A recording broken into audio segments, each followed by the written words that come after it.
Exercise about ग्रंथोक्त रोगज्ञता, means कि ग्रंथ में किस प्रकार से दिया हुआ है उसके आधार पर हमने दोषों के आधार पर देखा, हमने धातु के आधार पर देखा। अब हम अवयव के आधार पर देखेंगे कि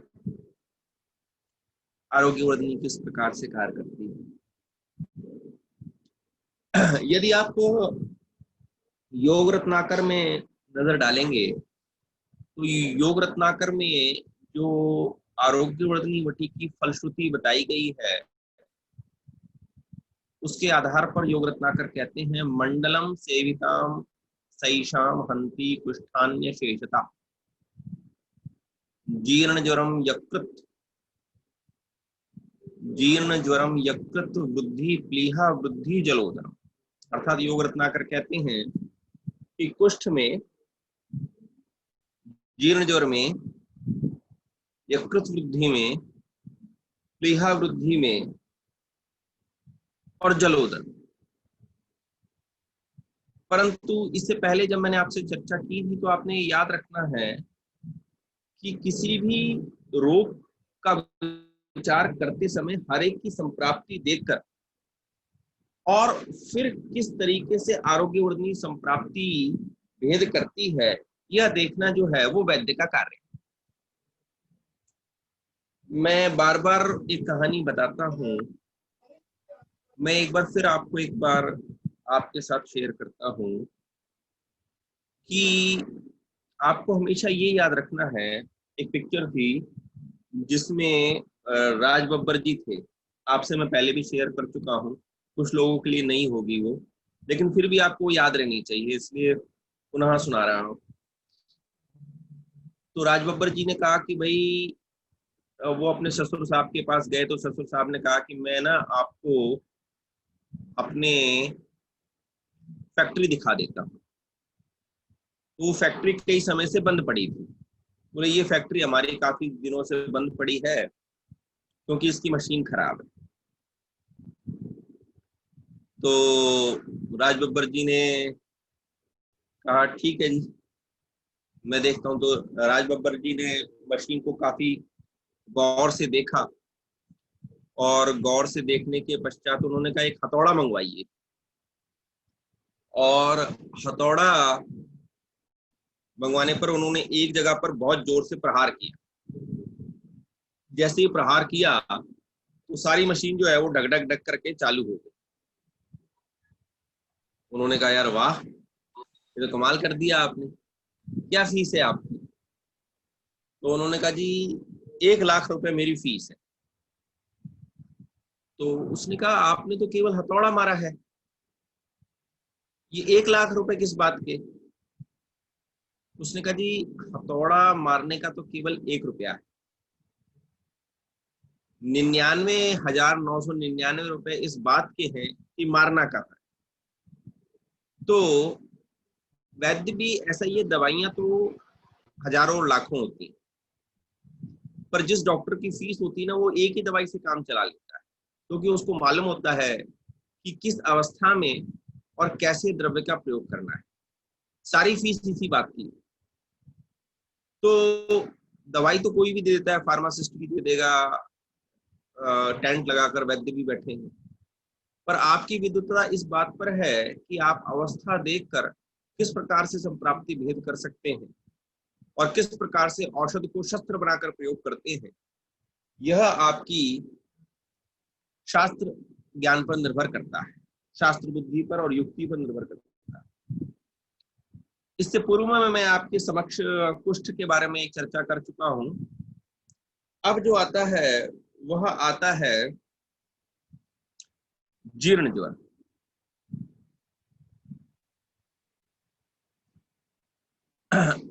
जीर्ण ज्वर कहते किसे हैं? तो सबसे पहले यदि जीर्ण ज्वर है तो तरुण ज्वर भी होगा और मध्यम ज्वर भी होगा। तो आपने याद रखना है कि प्रथम 7 दिन जो होता है वह तरुण ज्वर होता है, 7 से 12 दिन जो होता है वह मध्यम ज्वर होता है, और 12 दिन के पश्चात पुराण ज्वर और 21 दिन के बाद जो ज्वर होता है वह जीर्ण ज्वर कहलाता है। यह पुनः जो ऊपर श्लोक लिखा हुआ है, त्रिसप्ताहे व्यतीते ज्वरे यह तनुताम गतः प्लीहा अग्नि सादम कुरुते स जीर्ण ज्वर उच्यते। अर्थात 3 सप्ताह 21 दिन बीत जाएं जिस ज्वर को, और वह टूटे ना, और वह क्या कर दे, प्लीहा अग्नि सादम, इट मीन्स कि वो हेपेटोमेगेली कर दे और स्प्लीनोमेगेली कर दे, that is called chronic fever और जीर्ण ज्वर। दौर्बल्य धातु नाम ज्वरो जीर्णो अनुवर्तते बल्ये स भृंगणे तस्माद आहारे उपचारे। शरीर धारक घटकों के दौर्बल्य की वजह से जीर्ण जर का अनुवर्तन होता है। अर्थात जब हमारे शरीर के धातु घटक जो है वह कमजोर होते हैं, तो हमारी, या जिसे आप कह लीजिए कि हमारी इम्यूनिटी कम होती है, तो हमें जीर्ण ज्वर हो जाता है। अतः इसमें हमें क्या करना चाहिए, बल्य वृंगण आहार का औषधि के रूप में प्रयोग करना चाहिए, ऐसा चिकित्सा सूत्र है। परंतु सवाल ये उठता है कि आरोग्यवर्धिनी जो है वह स्वतः द्रव्य रूप वृंगण तो करती नहीं है, परंतु सर्वप्रथम शेष दोष का पाचन जो है वह मैं आरोग्यवर्धिनी के द्वारा कर लेता हूं।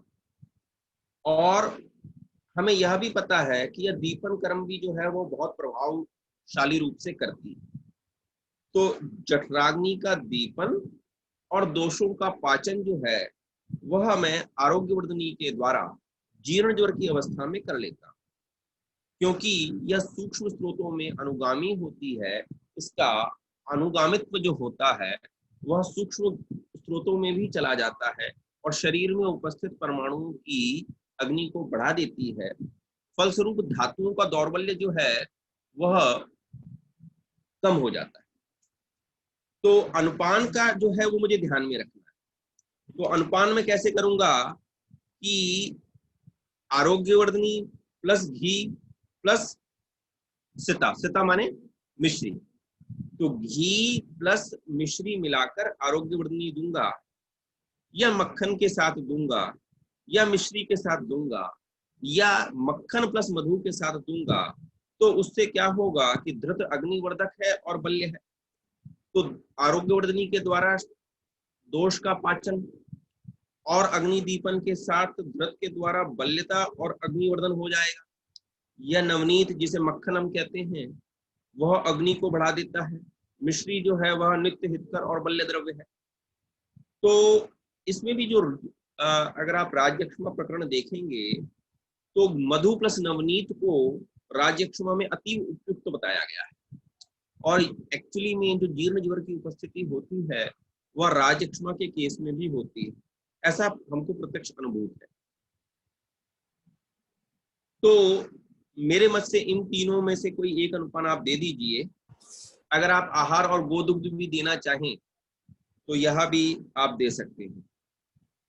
इन स्निग्ध पदार्थों की वजह से क्या होगा, युक्ति से हम आरोग्यवर्धनी के द्वारा जो रूक्षत्व उत्पन्न हो रहा है उसको कम कर देते हैं, क्योंकि रूक्ष गुणकर क्या करता है, शुक्र का ह्रास करता है। तो यह अनुपान जो है वो उस आपत्ति को टाल देता है। शुक्र धातु और अन्य धातुओं की अग्नि बलवान होने की वजह से पुनर्जनन का काम शुरू होता है। मैंने आपको पहले भी बताया है कि आप किसी भी चीज को यदि रीजनरेट करना चाहते हैं तो वो दो तरीके से कर सकते हैं। या तो आप रसायन का प्रयोग कीजिए या वाजीकरण का प्रयोग कीजिए।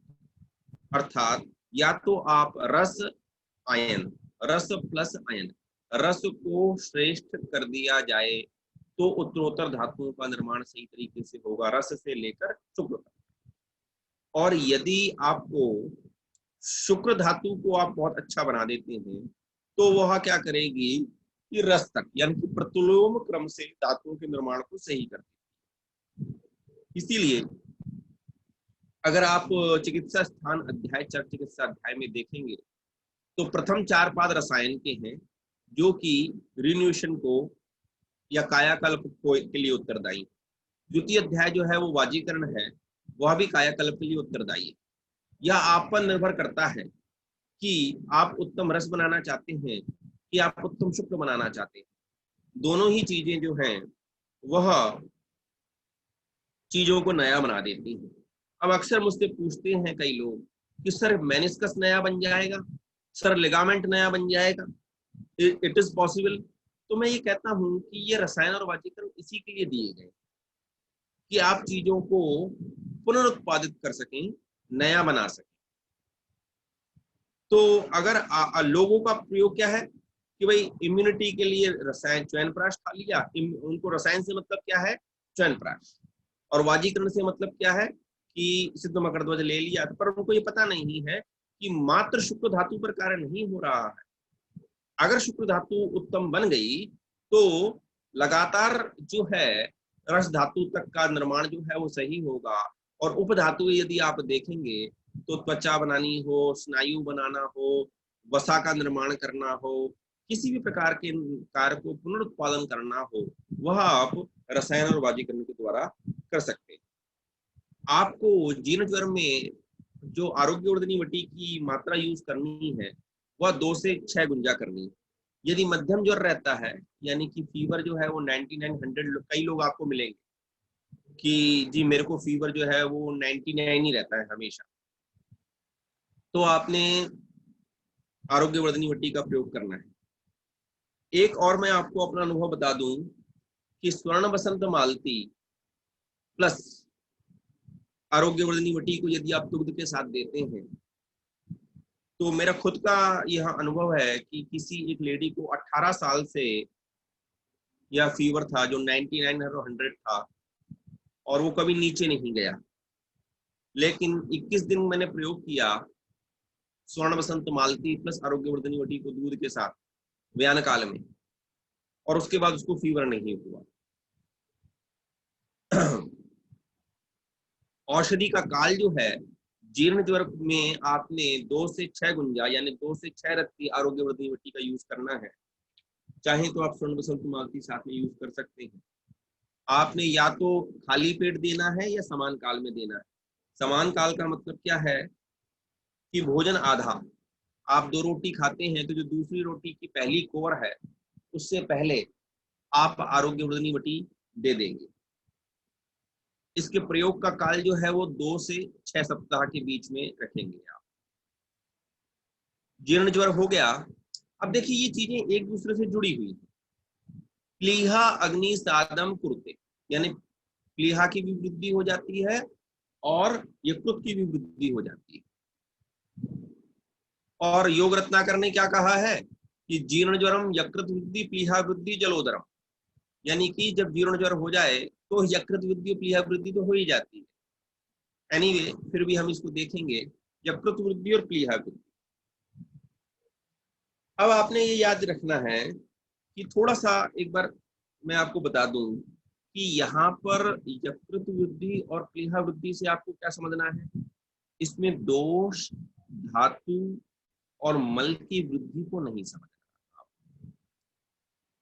यकृत यह जो है यह दोष धातु मल घटित अवयव है, और दोष धातु मल की वृद्धि यह कर्मता समझती है, परंतु हमको क्या समझना है यहाँ पर कि अवयव यानी आकार में यदि वृद्धि हो जाए तो हम क्या मानते हैं कि यह दोष, यकृत वृद्धि से तात्पर्य क्या है कि आकार में वृद्धि हो गई, लिवर का साइज बढ़ गया, आकारतः इंक्रीज हो गया। और इसी तरह से स्प्लीन में भी हमको यही समझना चाहिए, यानी कि यह शारीरिक विकृति उत्पन्न हो रही है। और जब शारीरिक विकृति किस तरीके से होगी और मुझे कब यूज करना है उसका, कि यकृत वृद्धि की अवस्था कफ दोष स्त्रोतोरोध के कारण स्वतंत्र रूप से होती है। इस बात को आपने हमेशा ध्यान में रखना। यकृत वृद्धि की अवस्था कफ स्त्रोतोरोध के कारणों से स्वतंत्र रूप से होती है, और प्लीहा वृद्धि को भी आपने ऐसे ही समझना है। तो कफ प्रधान में दुष्ट हुआ रस और रक्त, जो कफ प्रधान दुष्ट रस और रक्त यकृत और प्लीहा में जाकर संचित हो गया, जिसके कारण क्या हुआ कि दुष्ट रस और रक्त के कारण, क्योंकि आपको यह पता होना चाहिए कि यकृत और प्लीहा का निर्माण जो होता है वह रक्त से ही होता है। तो जब दुष्ट रक्त और रस का संचय यकृत और प्लीहा में होता है, तो इनके ही निर्मित होने की वजह से, रक्त से ही निर्मित होने की वजह से यकृत और प्लीहा में वृद्धि जो है वह स्वभावतः हो जाती है, और शरीर के प्रत्येक अवयव के परमाणु का आकार पृथ्वी प्रधान कफांश के कारण से स्थिर होता है, और कफ के इस आकार धारण करने से की गुण की वजह से यकृत और प्लीहा का आकार जो है वह बढ़ जाता है। तो आपने हमेशा याद में ये बात रखना है कि अगर आप देखेंगे ना, तो यकृत की उत्पत्ति जो होती है वह रक्त प्लस मांस से लिखी थी, प्लीहा की उत्पत्ति जो होती है वह भी रक्त से लिखी थी। तो जब रस रक्त दुष्ट हो गया, दुष्ट कैसे हो गया? कफ के द्वारा दुष्ट हो गया। जैसे कि अगर आप देखोगे ना, तो हिपेटोमेगैली और स्प्लीनोमेगैली है, और साथ में भी कोलेस्ट्रॉल जो है वो बढ़ा हुआ है, तब आपको इस तरह के केसेस दिखाई देंगे। और इन केसेस में जब आप आरोग्यवर्धनी वटी का प्रयोग करते हैं तो वह बहुत ही कारगर सिद्ध होता है। अब हमको ये भी पता है कि जब मेद का क्षय होता है तब प्लीहा की वृद्धि होती है। इसके बारे में मैं पहले भी चर्चा कर चुका हूँ आपसे कि मेद क्षय की वजह से प्लीहा वृद्धि क्यों होती है, क्योंकि मेद प्लस रक्त से प्लीहा का निर्माण होता है और वृक्क का भी निर्माण होता है। और क्योंकि रक्त जो है, मेद प्लस रक्त के द्वारा वृक्क का निर्माण होता है, और रक्त जो है वह प्लीहा जो है, हम जानते हैं कि प्लीहा जो है वह ब्लड का स्टोरेज करता है, और अब वह रक्त जो है वह वृक्क के द्वारा सही तरीके से शोषित नहीं किया जाता, तो वह अशुद्ध रक्त जो है वो प्लीहा में रह जाता है। और यह अशुद्ध रक्त जो है वो कहाँ से आ रहा है? एक्चुअली में वह यकृत से आ रहा है। तो उत्पत्ति यकृत, स्थिति प्लीहा, और जो वृक्क है उसके द्वारा रक्त का विसर्जन होता है, शुद्धिकरण होता है, और जो बचा हुआ भाग होता है वह तो वापस भेज दिया जाता है, और मूत्र के रूप में बाकी जो पार्ट है वो निकाल दिया जाता है। तो मेदोनाशन का कार्य भी जो है वो आरोग्यवर्धनी करती है, लेकिन हमने किस अवस्था में करना है? मेद क्षय से होने वाली यकृत प्लीहा वृद्धि में आरोग्यवर्धनी का प्रयोग नहीं करना है। किसमें करना है? रस रक्त की वृद्धि की वजह से जो यकृत प्लीहा वृद्धि होती है उसमें हमने आरोग्यवर्धनी वटी का प्रयोग करना है। रस और रक्त की वृद्धि हो जाए, उससे होने वाली यकृत और प्लीहा वृद्धि में आरोग्यवर्धनी वटी का प्रयोग। लेकिन यदि मेद क्षय की वजह से यकृत और प्लीहा की वृद्धि हो रही है तो आपने आरोग्यवर्धनी वटी का प्रयोग नहीं करना है।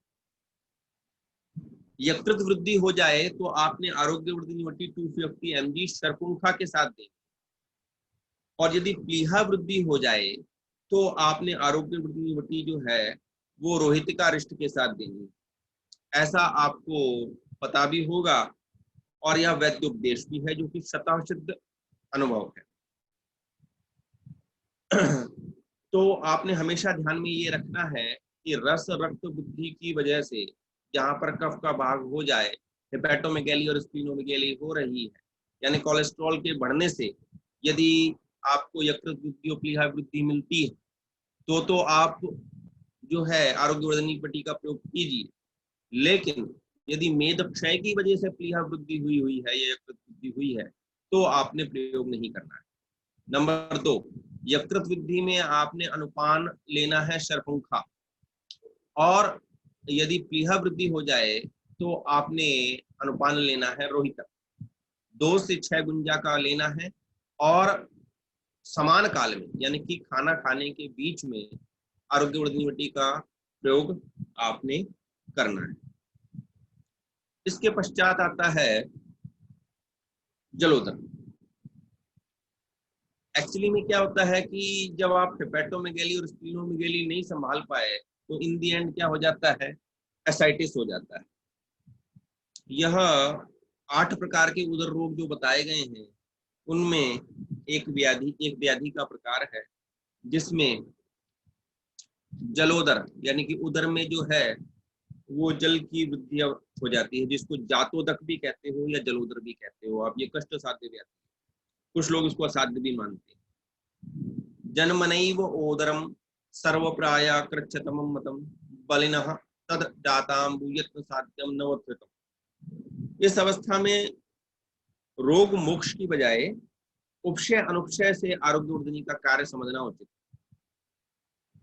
क्योंकि क्या लिखा हुआ है जलोदर का चिकित्सा सूत्र है नित्यमेव विरेचयेत्, यानी कि रोगी को रोज विरेचन देना है, नित्य विरेचन देना है उदर चिकित्सा में। आरोग्यवर्धनी वटी जो है वो रूक्ष गुणात्मक है और मल शोधन करने वाली है और स्त्रोतोरोध नष्ट करने वाली और कफ नाशनी होने की वजह से यह उपयुक्त है जलोदर के केस। साथ ही उदर का मूल हेतु क्या है, मंदाग्नि है। उस मंदाग्नि को कौन पूर्ण करता है, आरोग्यवर्धनी। हमने पहले भी मैंने आपको बताया था कि यह क्या है, मल शोधनी दुदर्क्ष क्षुद प्रवर्तनी, यानी कि अगर बिल्कुल ही अग्नि नीचे बैठ गई हो उस अग्नि को भी आरोग्यवर्धनी जो है वो सूक्ष्म स्रोतों में प्रवेश करने की क्षमता के कारण अग्नि को प्रदीप्त कर देती है। तो जलोदर में हम क्या करते हैं कि हमको पानी को सोखना है, तो आरोग्यवर्धनी वटी और नाराज रस, जलोदरारी रस जो है वो उपयुक्त बैठते हैं। जातोदक अवस्था का मूल कारण यदि प्लीहोदर हो या युक्रोदुलोद हो, यानी कि अगर एसाइटिस जो है वो वेदर इट इज इसकी हेपेटोमेगैली के कारण हो या स्प्लीनोमेगैली के कारण हो, तो आरोग्यवर्धनी वटी जो है वो सबसे बेस्ट ड्रग मैंने अपने अनुभव में देखी। अब इसमें सबसे बड़ी बात ये है कि जो आपने एक बार में आरोग्यवर्धनी वटी का यूज करना है वो यूज करना है आपने 8 गुंजा, यानी 8 रत्ती एक बार में, और बढ़ाकर ये आप 12 रत्ती तक दे सकते हैं एसाइटिस की केस में। अब तक जो मैंने 27 केस ट्रीट किए हैं एसाइटिस के, उसमें से आई सक्सेसफुली ट्रीट 17 पीपल।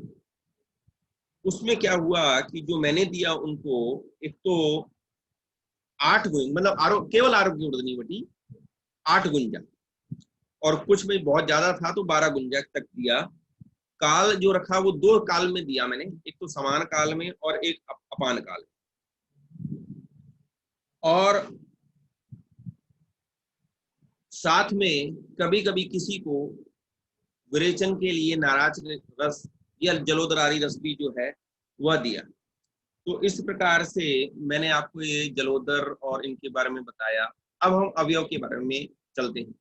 सुन रहे हैं आप सब लोग? आवाज बिल्कुल शांत है। हाँ जी सर। हाँ जी सर। यस सर, बिल्कुल। ओके। मस्तिष्क और आरोग्यवर्धनी।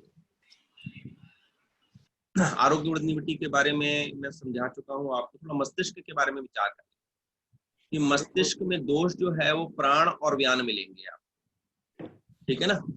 स्थानम प्राणस्य शीर्षुरा कंठ जिह्वा अस नासिका इष्टीवनम चक्षु श्वास आहार आदि कर्म, यानी कि हमको ये मालूम है कि प्राण जो है वह, उसका स्थान जो है वह क्या है, स्थानम प्राणस्य शीर्ष और कंठ जिह्वा अस्य नासिका, यानी कि जो प्राण वायु का स्थान है वह शीर्ष है। और फिर कहाँ कहाँ ये चलता है, घूमता फिरता है, कंठ जिह्वा और नासिका, ठीक है ना। जैसे कि इसको ऐसे समझना है कि प्राणवायु 2 प्रकार की हो गई, एक तो कौन सी, स्थानस्थ वायु, और दूसरी कौन सी, चर वायु। स्थानस्थ प्राणवायु का स्थान क्या है, मस्तिष्क। चर प्राणवायु का स्थान क्या है, स्थानम प्राणस्य शीर्ष। अब कहाँ कहाँ जाएगी, उर, छाती में, कंठ, गले में, जिह्वा, जीभ में, अस्य, मुख में और नासिका। क्या क्या करेगी? स्थीवनम, शवतु, श्वास, आहार आदि कर्म। और इस प्रकार से समझ में आ गया ना। डॉक्टर उमेश सहगल जो है वो रहते कहाँ हैं? तो आप ये नहीं कहोगे, अगर रहते तो हैं ईरावन या सिरसा में, पर वो लुधियाना भी जाते हैं, वो अंबाला भी जाते हैं, वो सिविल हॉस्पिटल भी जाते हैं, ये उनके चर स्थान। ऐसे ही व्यान, व्यान क्या है? कृत्सनो देहचरो व्यान, यानी कि संपूर्ण शरीर में विचरण करने वाला क्या है? व्यान। तो मस्तिष्क में दो वायु हो गई, प्राणवायु और व्यान वायु। तर्पक कफ, संबंधित धातु कौन कौन सी हो गई? मज्जा घटित अवयव और स्नेह। एक तो मेद होगा और एक मज्जा होगा। मज्जा जो है, जो जितना भी माइलिनेशन की क्रिया है, जितना भी न्यूरॉन्स में माइलिनेशन जो फैट है, और मेद है और मज्जा है। अगर वो मज्जा धीरे धीरे तिक्तरस हटने लग जाए, आप देखेंगे कि जितने भी द्रव्य जो कि बुद्धि बढ़ाते हैं या ब्रेन टॉनिक है, वो सारे कैसे हैं? तिक्त हैं। अगर आपने प्रियोत शर्मा की बुक पढ़ी है तो 1 से लेकर 6 तक 6 प्रकार की औषधियां दी गई हैं। पहली औषधि है जो है वो शंख पुष्पी है, और जो लास्ट औषधि है वो है उस्तुखुदुस। तो 1 से लेकर 6 तक औषधियों को आप देख लीजिए, वो तिक्त मिलेंगी आपको। साथ में कोई भी रस और जुड़ा हुआ हो सकता है, लेकिन बिना तिक्त हुए वह मेद्य नहीं हो सकती। तो जो मेद्य ड्रग है उसमें तिक्त द्रव्य का होना अत्यंत आवश्यक है, क्योंकि तिक्त द्रव्य जो है वो मज्जा धातु के संगठन को निर्मित करता है, माइलिनेशन की क्रिया को बनाता है। दूसरा होता है स्नेहमय होने से मेद युक्त होता है, और क्योंकि रस रक्त धातु जीवन व प्रेरणन का कार्य करते हैं, इसीलिए उनकी स्थिति ब्रेन में हमेशा रहेगी। यानी कि रस भी रहेगा सेरेब्रोस्पाइनल फ्लूइड के रूप में, और ब्लड तो रहता ही। शुक्र धातु सर्वव्यापी। तो कौन कौन सी धातु हो गई? रस, रक्त, मेद, मज्जा और शुक्र। दोष कौन कौन से हो गए? प्राण और व्यान। और कफ कौन सा हो गया? तर्पक। यहां तक आपकी समझ में आ गया होगा। दोष, प्राण और व्यान वायु के रूप में। कफ में तर्पक कफ। धातु कौन कौन सी हो गई? रस, रक्त, मेद, मज्जा और शुक्र। अब अगर मैं इन धातुओं को देख लूं और इनको देख लूं, तो जो गुण मिलते हैं वो कौन कौन से मिलते हैं? शीत, गुरु, स्निग्ध और मंद। यह 4 गुण जो होते हैं वह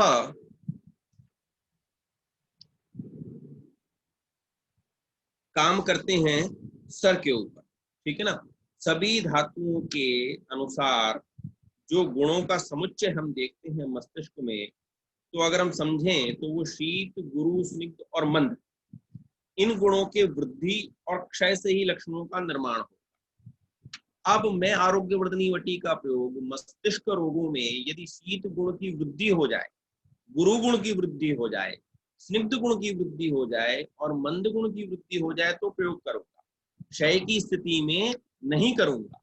4 गुण, शीत, गुरु, स्निग्ध और मंद। ये क्लियर है आपको कि नहीं? जी हाँ जी। क्लियर हो गया ना? किसी को? Yes sir, yes sir. ठीक है जी, समझदार। अब शीत गुण की वृद्धि होगी तो सर में क्या होगा? ऐसा लगेगा कि सर में ना ऐसे ठंडा ठंडा सा लग रहा है, रुग्ण को ठंड लगेगी। ठंडा पानी, हवा, इसके स्पर्श से रोगी की तबीयत जो है वो थोड़ी सी बिगड़ जाएगी। अक्सर आपने कहते हुए लोगों को सुना होगा कि मुझे जैसे ठंडा पानी पी लेता हूँ या हवा लगती है या ठंडी आती है ना, तो मेरे को सर में दर्द हो जाता है या मुझे तकलीफ होती है। और थोड़ा सा भी गर्म कर दो तो उपक्षय हो जाता है। उपक्षय और अनुपक्षय, शीत से अनुपक्षय, उष्ण उपक्रम से उपक्षय, और स्थिर जो है वो जकड़ लिखा हुआ है, जकड़ा हुआ प्रतीत होता है ऐसा। ठीक है। तो शीत गुण की वृद्धि हो गई तो क्या होगा आपको? अब इसमें आप आरोग्यवर्धनी वटी का प्रयोग कीजिए। ठीक है जी। सिर आपको ठंडा लग रहा है, रुग्ण को ठंडी लगती है, ठंडा पानी या हवा के स्पर्श से अनुक्षय यानी कि रोगी के सर में दर्द होने लग जाता है। अगर उष्णता थोड़ी सी देते हैं, गर्म मालिश करते हैं या दबाते हैं या हल्का सा स्वेदन करते हैं या अग्निक्रम करते हैं तो जो है वह उपशय मिल जाता है। तो आरोग्यवर्धिनी वटी का प्रयोग करें। और ऐसा लगता है रोगी कहता है कि मेरा सिर जो है ना वैसा है, जकड़ा हुआ है, तब आप आरोग्यवर्धिनी वटी का प्रयोग कर सकते हैं। गुरु गुण यानी कि शिरो गौरव। ऐसा लगता है कि सिर जो है वो हमेशा जी, वो हमेशा आदमी कहता है जी डॉक्टर साहब मेरा जो सर है ना वो हमेशा भारी रहता है, आरोग्यवर्धिनी वटी। स्निग्ध गुण, शरीर में ऐसा लगता है, शरीर जो सिर में जो है ना ऐसे भारीपन सा और चिपचिपापन सा लगता है, और सिर पर जो है बार बार अधिक स्वेद आता है, तेल की मात्रा अधिक निकलती है, और जैसे ही तेल लगाता है ना नासा स्राव होने लग जाता है, जुकाम हो जाता है, और उसको कोई भी परफ्यूम दे दो तो उसकी वजह से भी जो है ना एकदम सर में दर्द होने लग जाता है। स्निग्ध गुण की वृद्धि हो गई, मंद गुण की वृद्धि हो गई। रस रक्त की गति मंद होने से स्त्रोतरोध हो जाता है, जैसे ही सर को हिलाता है तो चक्कर आने लग जाते हैं, और छींक आए या कुछ गर्म चीज से थोड़ा सा ठेपा कर दो या उपचार करो तो उपशय मिल जाता है। तो इन सब लक्षण समुच्चय में यदि आप देखते हो तो आपने प्राण काल में या व्यान काल में या निशा काल में जैसी आपको योजना बनानी हो 2 से 6 गुंजा के रूप में आरोग्यवर्धिनी वटी को प्रयोग करना। सर ये मंद गुण एक बार रिपीट कर दीजिए प्लीज, ये छींक वाला पॉइंट जो था, छींक आने पर उपशय कैसे? छींक आने का मतलब क्या है कि स्त्रोतरोध दूर हुआ। आपको मैं एक बहुत इंपॉर्टेंट बात बताता हूँ कि आपके पास कोई डिप्रेशन का पेशेंट आए ना तो उसकी नाक में आप सूत शेखर की गोली पीस के नाक में फूंक देना और वो एकदम छींकेगा। या और मैं आपको बताऊं, एक आता है कटफल, उस कटफल का नस से जैसे ही आप दोगे ना तो अपस्मार का पेशेंट जो है ना वो एकदम जाग जाएगा, जैसे उसको एकदम इपिलेप्सी का पेशेंट है तो इपिलेप्सी के पेशेंट में मंद गुण होता है, तो मंद गुण होने से स्त्रोतरोध हो जाता है जिसके कारण उसको आक्षेप आने लग जाता है। तो जैसे ही आप कटफल नस से देते हैं यानी कि आप कागज से एक पुंगी बना लेते हैं, पुंगी से एक उसकी नाक में लगाते हैं, दूसरे अपने मुंह में रखते हैं और आगे वाली पुंगी पर आप कटफल रख देते हैं, और जैसे ही आप फूंकते हैं तो वैसे ही रोगी के पास वो कटफल जाता है और वो छींकता है। जैसे ही छींकता है तो वो स्त्रोतरोध दूर होता है, तो डिप्रेशन हो, अपस्मार हो और कफज शिराशूल हो तुरंत ठीक होते हैं। ठीक है Himani? Yes sir, yes sir. या अभी भी कोई संशय है? नहीं सर, हो गया क्लियर, थैंक यू सर। या मैं यहीं से फूकूं आपकी नाक में कटफल नस है?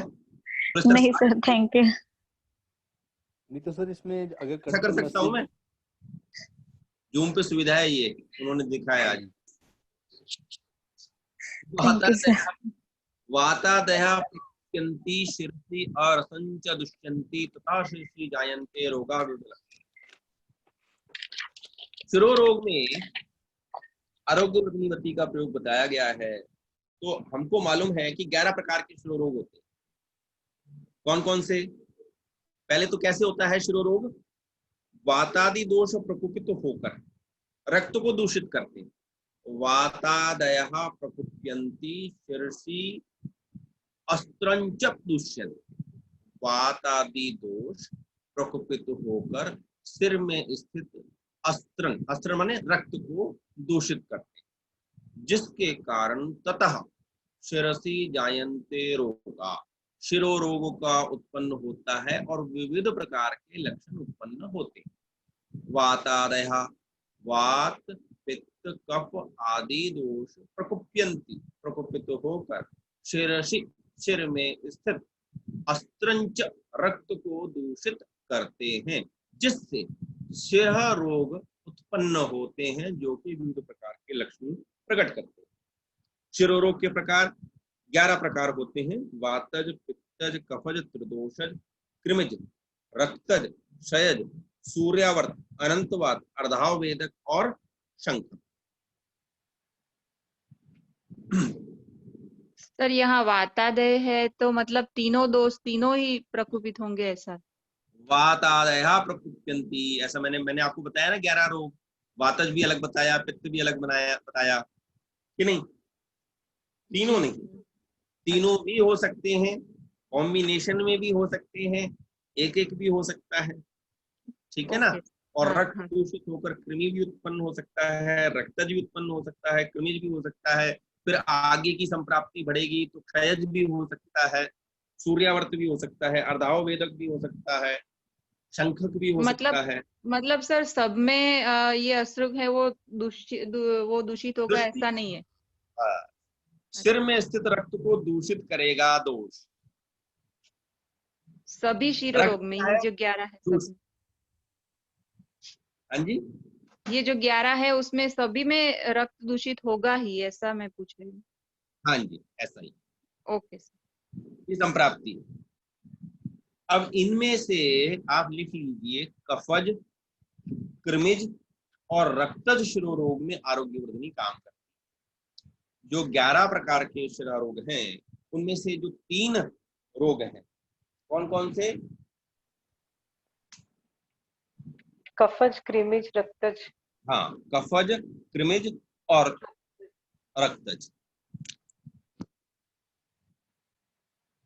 कफज शिरो रोग में क्या होगा? सिर में मंदरुजा हो, ऐसा लगेगा सिर जो है ना वो सुप्त, यानी कि नंबनेस सी आ जाती है सिर में, ऐसा लगता है कि सर में कोई भी रक्त का संवहन हो नहीं रहा, सिर में गीरापन सा, भारीपन सा, और हमेशा ऐसा लगता है कि जैसे ड्राउजीनेस सी रहती है, आलस्य रहता है, अरुचि रहती है। 2 से 6 गुंजा की मात्रा में आरोग्यवर्धनी वटी का प्रयोग कीजिए। खाली पेट दीजिए या अधोवक्त खाना खाने के बाद दीजिए, या तो आप तगरमूल क्वाथ दे दीजिए या धन्यवाद त्रिकुटु क्वाथ दे दीजिए। कौन कौन सा? तगरमूल या फिर धन्य क्वास। तगरमूल, तगरमूल के बारे में सुना है ना आपने? जी sir. Yes sir, yes sir. Yes sir, yes sir. और धन्यवाद त्रिकुटु क्वाथ दे दीजिए। त्रिमिश्र रोग हो जाए, दुष्ट, क्लेद, कफ, रक्त, इनमें आरोग्यवर्धनी श्रेष्ठ। कृमि रोग के दुष्ट, क्लेद, कफ, रक्त, इनमें आरोग्यवर्धनी श्रेष्ठ है। लक्षण क्या होगा? व्यधनवत वेदना, छेदनवत वेदना, कंडू होगा, खुजली, क्षोथ हो जाएगा, और दुर्गंधि युक्त सबको स्त्राव निकलेगा नाक से, दुर्गंधि युक्त स्त्राव।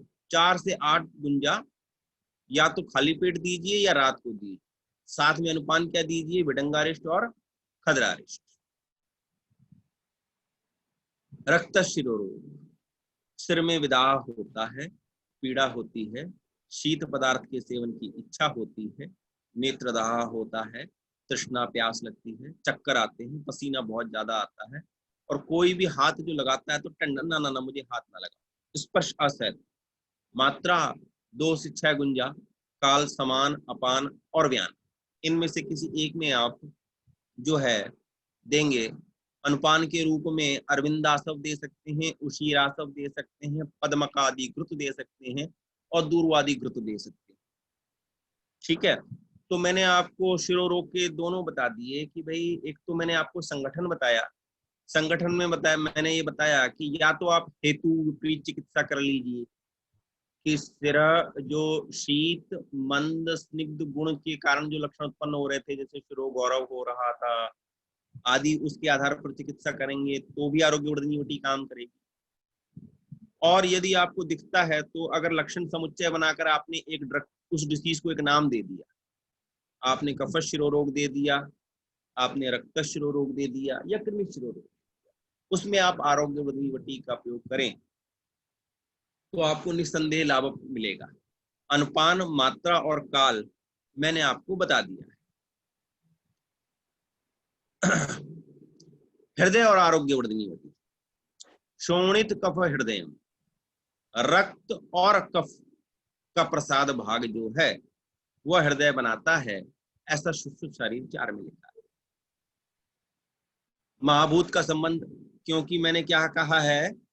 शोणित, तेजो रसानाम सर्वेशाम मनुजानाम यदुच्यते पित्तूष्मनासारागे न तत्त्वम उच्यते, यानी शोणित और पित्त का संबंध है, पित्त का और तेज का संबंध है। तो शोणित से आ गया तेज, कफ से आ गया पृथ्वी और जल। तो महाभूत संबंध क्या हो गया? तेज, पृथ्वी और जल। दोष कौन? वात, पित्त, कफ। प्राण, उदान, व्यान और समान यह हृदय में रहते हैं। पित्त साधक और पाचक, कफ अवलंबक, धातु रस, रक्त, मांस, मेद और शुक्र स्त्रोतस, प्राणवह और रसवह। कफज हृदय रोग में आरोग्यवर्धनी वटी का प्रयोग किया जाता है। गौरवम कफम संस्रावी अरुचि स्तंभो अग्नि मार्दवम माधुर्यम अपि च अस्यस्य बलास आवातते हृदय। माधव निदान का श्लोक है ये, कि अर्थात हृदय गौरव हो जाए, नासा एवं मुख से कफ जो है वो कफ बाहर निकले या स्त्राव निकले, अरुचि हो जाए, हृदय में स्तंभ हो जाए, यानी कि ब्रेडिकार्डिया हो गया आपको, अग्नि दौर्बल्य, क्रिया हानि होने लगी आपको, मुख का स्वाद मीठा लगने लग गया, आस्त माधुर्य, यह कफज हृदय रोग के लक्षण। इनमें आपने इन सभी लक्षणों में आरोग्यवर्धनी वटी जो है वह रूक्ष कारक होती है, इसलिए हृदय अनुपान के साथ देनी चाहिए। 4 से 8 गुंजा, अनन्य या अधोभक्त यानी खाना खाने के पश्चात। और आप साथ में क्या दे सकते हो? अर्जुनारिष्ट या पिपल्यासव। कफ आवृतवात, अब क्योंकि हृदय जो है अब वो आवरण आ जाएगा इसके ऊपर, तो आवरण का विचार भी कर लेते हैं कैसे होगा। कफ आवृतवात का तात्पर्य क्या है? कि वात को ऑकल्ट कर लिया गया कफ के द्वारा, वात को घेर लिया गया कफ के द्वारा, जिसके कारण वात के लक्षण कम हो जाएंगे और कफ के लक्षण आपको ज्यादा दिखेंगे। कफ आवृत वात, कफ क्या हो गया? आवरक, वात क्या हो गई? आवृत। तो कफ आवरक और आवृत, तो जो घिर गया, वात को घेर लिया कफ ने, तो वात के लक्षण कम हो जाएंगे, कफ के लक्षण जो है वो आपको ज्यादा दिखाई देंगे। कफ आवृत प्राण, 1 मिनट रुकिएगा, होल्ड कीजिएगा।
सॉरी, कफ ने क्या किया कि प्राणवायु को आवृत कर लिया। तो यहां पर जो हिमानी ने मुझसे पूछा था उसका आंसर क्लियर हो जाएगा। कफ ने क्या किया? प्राणवायु को ऑकल्ट कर लिया। प्राणवायु के काम क्या है? स्टीवनम शवथु श्वास आहार आदि कर्मच, यानी कि थूक नहीं पाएगा रोगी अच्छी तरीके से, तकलीफ होगी, श्वास का रोगी हो जाएगा, वो ठीक नहीं आएगी। स्टीवनम शवथु स्थानम प्राणस्य शीर्ष और कंठ जिह्वा अस्य नासिका स्टीवनम शवथु श्वास आहार आदि कर्मच। एक तो सांस नहीं ले पाएगा सही तरीके से और आहार को सही तरीके से निगल नहीं पाएगा आदि। तो यहां पर कफ ने जब प्राण को आवृत किया तो स्टीवनम शवथु उद्गार, निश्वास उच्छ्वास संग्रह, ना तो वो छींक पा रहा है सही तरीके से, ना वो थूक पा रहा है, ना डकार ले पा रहा है, ना सांस ले पा रहा है, ना छोड़ पा रहा है। तो हम इसको क्या मानेंगे? प्राणे कफावृते रूपान्य। और क्या क्या साथ में होगा? ज्यादा बढ़ गया तो अरुचि और उल्टी हो जाएगी। तो जैसे ही छींक आती है तो उसका मतलब ये है कि प्राणवायु अपना कार्य कर रही है। छींक आना अच्छी बात है, छींक का रोकना गड़बड़ है। कई लोग कहते हैं आपने छींक दिया जी, गलत काम हो गया, ऐसा नहीं। छींक आए तो अच्छा है, जैसे दाग अच्छे। स्थीवनम शवथु उद्गार निश्वास उच्छ्वास संग्रह प्राणे कफाव्रते रूपान्य अरुचिः छर्दीय एव च। चरक चिकित्सा 28/222। तो अगर थूक नहीं आ पा रहा, छींक नहीं आ पा रही, डकार लेने में और सांस लेने और छोड़ने में दिक्कत आ रही है, रोगी को अरुचि है और वह उल्टी भी साथ में कर रहा है, तो समझ लीजिए कि कफाव्रत प्राण है। क्या करना है? 2 से 6 गुंजा प्राण काल में। प्राण काल क्या होता है, मुझे कोई बताएगा? सग्रास। सग्रास। सग्रास। सग्रास से तात्पर्य क्या है? हर प्रत्येक ग्रास के साथ। ठीक है, ठीक है। मुहुर मुहुर और सग्रास या ग्रासांतर। अनुपान क्या लोगे आप? कंटकारी अवलेह या पंचकोलासव। ठीक है जी, ये क्लियर है आपको? जी सर। हाँ जी क्लियर है। हाँ जी सर। हाँ जी फटाफट सर। बोलो, फटाफट। किसी को कोई दिक्कत? सर क्लियर है, लेकिन कंटकारी अवलेह क्यों पंचकोलासव, ये मतलब ये टॉपिक थोड़ा अलग हो जाएगा, इसलिए नहीं पूछ रही। नहीं, इसमें क्यों होगा? ये कंटकारी अवलेह जो है वो कफ को हरने वाले हैं, पंचकोलासव कफ को हरने वाले हैं। हाँ जी हाँ, थैंक यू। ठीक है। कफ आवृत उदान। उदान आवृते श्लेष्मणा उदाने वैवर्ण्य वाक स्वर्ग्रा। तो सबसे पहले कफ ने क्या किया? उदान को ऑक्युल्ट कर लिया, घेर लिया। उदान वायु के कर्म जो हैं वह घिर गए। कैसे घिर गए जी? उदान वायु के काम क्या है? वाक, प्रवृत्ति, प्रयत्न, ऊर्जा, बल, वर्ण, स्मृति, क्रिया। तो वाक भी जो है सही तरीके से नहीं निकल रही और विवरणता दिखाई दे रही, दुर्बलता आ गई। गुरु गात्रत्वम अरुचि च उपजायते। 2 से 6 गुंजा उदान काल। और क्या देना है आपने? जटामासी क्वाथ के साथ। ठीक है जी।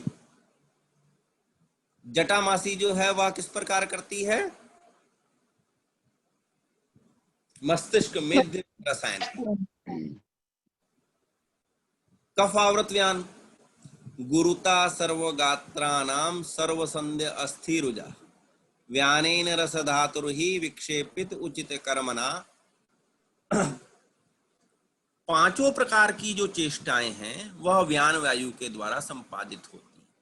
चेष्टाओं के लिए संधि और अस्थि का सही होना अत्यंत आवश्यक है, परंतु जब कफ के द्वारा व्यान को आवृत कर लिया जाता है तो वहां पर गुरुता आ जाती है, यानी शरीर में भारीपन हो जाता है। सभी संधियों और अस्थि में तीव्र पीड़ा होती है। व्याने कफावृते लिंगम गति संगहा। गति तो व्यानेन रस धातुर ही, जो गति है वह संग हो गई तथा अधिक, और पीड़ा अत्यंत होती है। मात्रा 2 से 6 गुंजा काल व्यान। इसके पश्चात फुफ्फुस, तीसरा अवयव आ गया। हृदय हो गया। हृदय में भी मैंने सारी अवस्थाएं बता दी आपको। इटसेल्फ कफज हृदय रोग में कफाव्रत प्राण हो जाए, कफाव्रत व्यान हो जाए, कफाव्रत उदान हो जाए, कफाव्रत वात हो जाए। अब फुफ्फुस, यहां तक आपको क्लियर है? किसी को कोई दिक्कत? नहीं सर, क्लियर है। और कोई? क्लियर है। Doctor Anindita Goswami ji, Jayesh Thakkar ji, doctor Himani. Yes sir. समझ में आ रहा है डॉक्टर अनिंदिता गोस्वामी जी? हाँ सर, हाँ सर, समझ में आ रहा है। ठीक है, ठीक है। देखिए, एक बात हमेशा ध्यान में रखिएगा कि सवाल पूछने से कभी आप छोटे नहीं होंगे। एक बात को हमेशा याद रखना। डॉक्टर मोहन से मेरी एक बार बात हो रही थी, तो वो बोली सर मुझे आप है ना, मैंने आपसे सवाल पूछ लिया छोटा सा, तो आप नाराज तो नहीं हो गए? मैं कहा नहीं, मैं क्यों नाराज होऊंगा भाई। देखिए, सिंपल सी बात है। मैंने उनको भी बताया था, आपको भी बता रहा हूँ। मैं ना जूलॉजी पढ़ा करता था डॉक्टर CM श्रीवास्तव से, मेरे टीचर थे वो। तो एक सरदार जी थे, उन्होंने ना एक सवाल पूछ लिया। सवाल क्या पूछा? सर मुझे ये टिश्यू समझ में नहीं आ रहा क्या होता है। 3 महीने की जूलॉजी की क्लास के बाद कोई जूलॉजी पूछे कि टिश्यू क्या होता है, तो बड़ा मतलब कोई भी टीचर चिल्लाएगा। लेकिन हाँ सर। सीएम श्रीवास्तव जी ने कहा कि इस लड़के के लिए ताली बजाओ। बोले जी क्यों जी? बोले इसका कारण ये है कि देखो हम तो फैमिली है ना, we are family. Yes sir. यहाँ कोई डाउट क्लियर करोगे तो कोई दिक्कत की बात नहीं, लेकिन बाहर गलती नहीं करना। We are doctors, we are vaidyas, है ना। हाँ जी। तो वैद्य जो है वो अगर पेशेंट के ऊपर गलती करता है तो वो अक्षम्य है। आप मेरे साथ जो भी घोटाला करो कोई दिक्कत की बात नहीं। नहीं समझ में आए तो भी कोई दिक्कत की बात नहीं, बार बार पूछो तो भी कोई दिक्कत की बात नहीं। But when you are performing in the society, take care the patient. उसको ध्यान में रखना कि कोई गलत दवाई ना जाए। नहीं आता कोई बात नहीं। देखिए दुस्साहस नहीं करना, साहस करना अच्छी बात होती है, दुस्साहस नहीं करना। आपको लगता है पेशेंट के प्राण संकट में आप नहीं बचा सकते तो रिफर कर दीजिए, नहीं तो किसी से पूछ लीजिए। आप मुझसे वात पित्त कफ के बारे में भी पूछेंगे तो भी मैं आपसे नाराज नहीं होऊंगा। परंतु जब आप मुझसे एक बार कह देते हैं कि मुझे समझ में आ गया है, उसके बाद यदि आप पूछते हैं तो मुझे गुस्सा आएगा। ठीक है ना? गुस्सा करना बात नहीं है, परंतु फिर भी बता रहा हूं एज ए कोच मैं आपको बताता हूं इस बात को कि ट्रीटमेंट को ध्यान में रखकर, पेशेंट को ध्यान में रखकर कि उसको ठीक करने का है तो आपको रास्ते मिल जाएंगे। ठीक है ना? हाँ सर। लेकिन ये नहीं करना आप बिल्कुल भी ना कि यहाँ अरे मैं तो यार जाने लोग क्या सोचेंगे, मैंने पूछ लिया सवाल तो, अरे कोई बात नहीं। ठीक है ना? एक बात हमेशा याद रखना कि आपका क्लिनिक कोई नहीं चलाने वाला, आप ही चलाने वाले हो। इसलिए सवाल का जवाब नहीं आए तो पूछने का। हाँ जी। ठीक है? हाँ सर, श्योर। शोणित फेन प्रभवा फुफ्फुसा। शोणित का फेन यानी रक्त का फेन जो है उससे फुफ्फुस बनता है, इसलिए वायु कोश होते हैं इसमें। आपने बुलबुले देखे हैं ना, दैट्स मेक द एल्वोलाई। शोणित के फेन को आप रक्त का झाग देखिए, वो झाग जो है वो किसमें परिलक्षित होता है? वायु कोशों के रूप में, एल्वोलाई के रूप में, ब्रोंकाई के रूप में, इसीलिए वायु कोश कहा जाता है इसको। और रक्त का क्या करता है? यह शोधन करता है। शोणित फेन प्रभवा फुफ्फुसा, महाभूत का संबंध क्या हो गया? शोणित और फेन। फेन किसका लक्षण है? वायु का। बुलबुला दैट इज वायु, और शोणित तेज, तो तेज और वायु। दोष प्राण उदान और व्यान, पित्त पाचक, कफ श्लेषक, रस रक्त। ठीक है ना? ये आपको क्लियर है ना? यहां पर शोणित फेन प्राण उदान व्यान पाचक श्लेषक और रक्त। अब कफावृत समान, ये एक ना रह गया था, वो पहले आना था, ये स्लाइड जो है वो बाद में आई है। अस्वेदो वहिन मान्य च रोम हर्षा तथैव च कफावृते समान। इसको मैं बाद में डिस्कस कभी कर देता हूं। हमको मालूम है कि समान वायु का श्लोक अगर आपको मैंने याद कराया था तो समान वायु का श्लोक क्या था? समान वायु का श्लोक क्या था? शंभु वाहिनी स्त्रोतांसी अंतर अग्निश्च पार्श्वस्थ स्मानो अग्नि बलप्रदा। Very good. तो अस्वेदो, स्वेद निकलता है समान वायु को। समान वायु कौन सी है? तेज महाभूत का कारण। अगर वो आवृत हो गई तो पसीना नहीं निकलेगा, अस्वेदो। और अग्नि को प्रदीप्त करती है तो अग्निमान्य हो गया। रोम हर्ष, क्योंकि स्वेद नहीं निकल रहा, और स्वेद क्या है? स्वेद वहां नाम स्त्रोसा मेदो मूलम लोम कुपहच। ठीक है ना? तो रोम हर्ष हो गया। कफ के कारण, कफ आवृते समाने स्याद गात्राणाम च अतिशीक्तता, क्योंकि जो समान है वो तेज महाभूत को प्रदर्शित करता है, परंतु कफ ने उसका आवरण कर लिया तो अति शीतता का अनुभव होता है। मात्रा 4 आरोग्यवर्धनी की 4 से 8 गुंजा, काल समान। अच्छा, अब फुफ्फुस की मैंने आपको बता दी ना कि ये है। अब इसमें अपने को क्या क्या करना है फुफ्फुस में, कि एक तो इस अवस्था में जब आपको श्वास हो जाए, और कौन सा श्वास हो जाए, तमक श्वास हो जाए, तब आपने इसका प्रयोग करना है आरोग्यवर्धनी वटी का 4 से 8 गुंजा। कफ प्रधान श्वास में यानी तमक श्वास में आरोग्यवर्धनी का प्रयोग करना है। और इस रोग की उपस्थित वेगावस्था व चिरकारी अवस्था, उपस्थित माने कि आपको एकदम अटैक आया और सांस लेने में तकलीफ हो रही, तब आप आरोग्यवर्धनी का प्रयोग करेंगे। परंतु चिरकारी अवस्था में कफ की उत्पत्ति अधिक ना हो तो आरोग्यवर्धनी का उपयोग जो है वो आप वासा कुमारी यानी कि वासा अवलेय के साथ कर सकते हैं।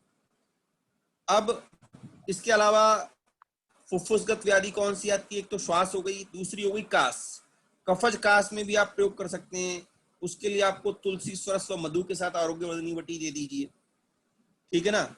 और यदि कोई विद्रुति हो जाए, अगर आपको लगता है कि एप्सिस है, लंग एप्सिस है, तो उस लंग एप्सिस में आरोग्यवर्धनी वटी और शंख भस्म का प्रयोग जो है वो आप कर सकते हैं।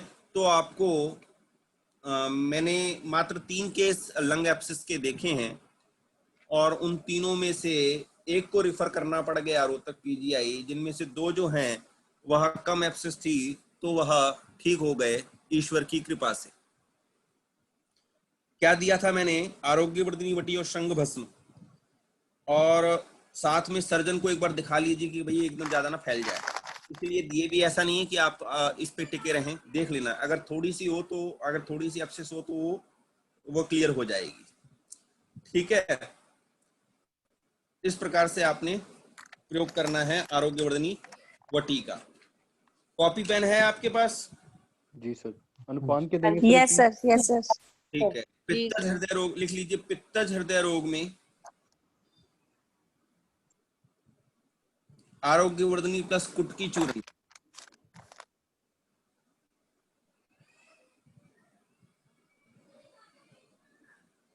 कुटकी अलग से क्यों दे रहे हैं जब आरोग्यवर्धनी है इसमें कुटकी? हाँ जी, कुटकी सर अलग से क्यों दे रहे हैं? हाँ, कुटकी अलग से, क्योंकि हमको क्या है कि पित्त की सर्वश्रेष्ठ चिकित्सा क्या है, विरेचन। हमको विरेचन जो है वो कैसे करना है कि हृदय से लेकर मांसपेशियों तक का सबका निकालना है। इसलिए आरोग्यवर्धनी वटी में कुटकी की मात्रा इतनी नहीं है कि वह सद्य विरेचन करा पाए, इसलिए कुटकी प्लस आरोग्यवर्धनी वटी प्लस कुटकी चूर्ण, जी ठीक है जी सर। वातज हृदय रोग में आरोग्यवर्धनी का प्रयोग नहीं करेंगे आप। सर कुटकी चूर्ण की मात्रा कितनी रखेंगे इसमें? 3 ग्राम। जी। रस रक्त मांस इनकी कफ प्रधान दुष्टि हो तो आरोग्यवर्धनी वटी का प्रयोग करेंगे।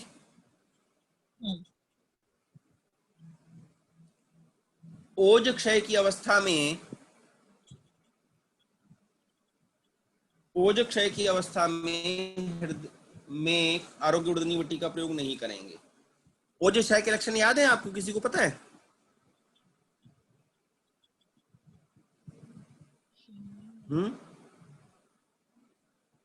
मेरे ख्याल से अपन ने याद करना भूल गए ना। अब कल है ना, हम एक क्लास रखेंगे जो सारे बच्चे जो हैं जो पहले जिनको मैं पढ़ा चुका हूं उनसे मैं सुनूंगा, और बाकी नए बच्चों को याद कराना शुरू करूंगा। ठीक है जी, इतना ही रखते हैं आज, 10:05 हो गए। आपको इस समझ में आ गया? हाँ जी। हाँ जी सर। आपने तमक श्वास में आरोग्यवर्धनी की मात्रा कितनी बताई है? 2 से लेकर 4 गुंजा। सर पित्त शिरो रोग में आरोग्यवर्धनी क्यों नहीं करेंगे प्रयोग? पैतृक शिरो रोग में कर सकते हो डॉक्टर साहब आप, लेकिन कई बार क्या होता है कि रोगी तुरंत उल्टी कर देता है। इसकी जगह सूत्र शेखर का प्रयोग करेंगे तो वो ज्यादा अच्छा रहेगा। जी सर। सर रक्त और पित्त को एक साथ हमें नहीं समझना हाँ, चाहिए। आपका क्वेश्चन मैं समझ गया, आपका क्वेश्चन मैं समझ गया। परंतु क्या होता है कि रक्त जो है वो दोष के ना स्थान होकर ना दूष्य में जब होगा तब तो हम उसको क्षमन के स्थान में ले जाते हैं। कई बार क्या होता है कि आरोग्यवर्धिनी वटी जो है वो इस अवस्था में पित्तोद्रेक कर देती है, तो रोगी को उल्टी होकर ना पित्त जी का शमन होता है, तब सर दर्द शांत हो जाता है उसका। जी सर। ये दिक्कत हो जाती है कि जैसे आपने पैतृक शिरशूल में आरोग्यवर्धिनी वटी दी ना, तो वैसी उल्टी जी हो जाएगी पेशेंट को तुरंत। जी सर, ठीक है सर, धन्यवाद। और सवाल कोई? अभी आरोग्यवर्धिनी वटी खत्म नहीं हुई है। जी जी सर। इससे पहले आपने आरोग्यवर्धिनी पट्टी में कहाँ देते थे आप? तो हम उधर रोगों में त्वक विकार और रक्त विकार में यूज करते थे ज्यादा। अच्छा अच्छा, मोस्टली स्किन प्रॉब्लम है सर। ओके जी, स्किन डिसीज में देते हैं सर ज्यादा। ठीक है ठीक है।